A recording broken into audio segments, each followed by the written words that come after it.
Senator Humphries.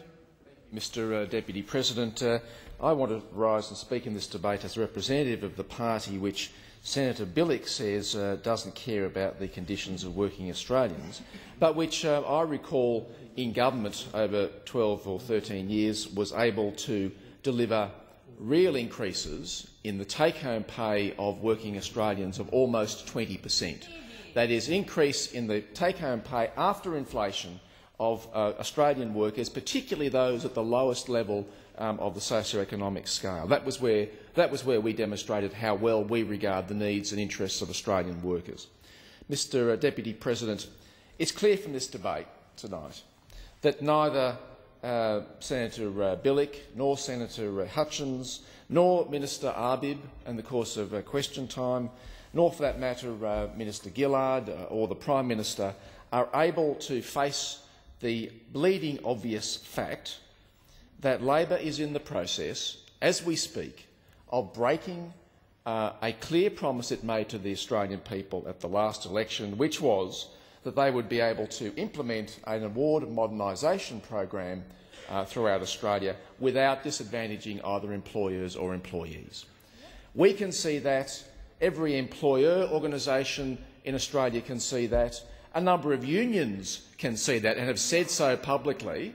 The media can see that. They're reporting that. The Australian Industrial Relations Commission can see that. But apparently Labor members opposite and in the other place can't see it, or at least haven't got the decency to come into this place or elsewhere and say so in as many words. Well, I'm prepared to say so, as are my colleagues on this side of the chamber. Labor cannot honour that promise.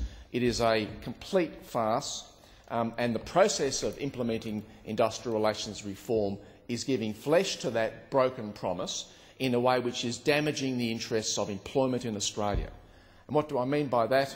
It's obvious that as they fail to preserve the conditions of employees, they are damaging those employees' conditions in the workplace, and as they impose higher costs on employers, which they're also in the process of doing, they are reducing the prospects of those employers to offer employment in the future and diminishing the opportunity for unemployment in Australia to be reduced. Now, I'm quite prepared to take the Prime Minister at his word on these matters. And the Prime Minister only last week was asked very explicitly on radio about the promise that he made, that there would be neither employers nor employees disadvantaged by the Award Modernisation program. And I want to quote to the Senate, Mr Deputy President, what the Prime Minister had to say in response to this question: so does your promise still stand?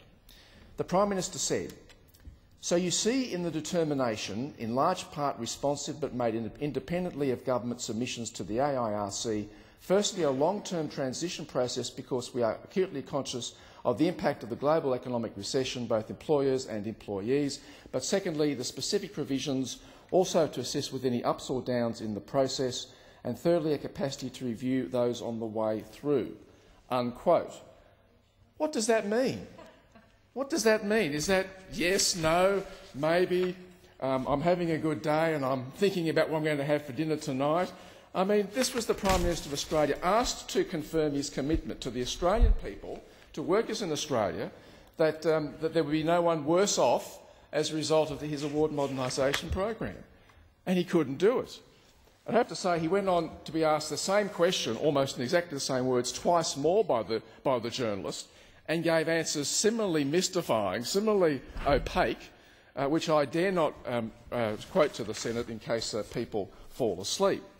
The fact is, as we've heard amply demonstrated, Mr Deputy President, on this side of the chamber, that Labor cannot honour this promise. Exactly. It is a complete farce.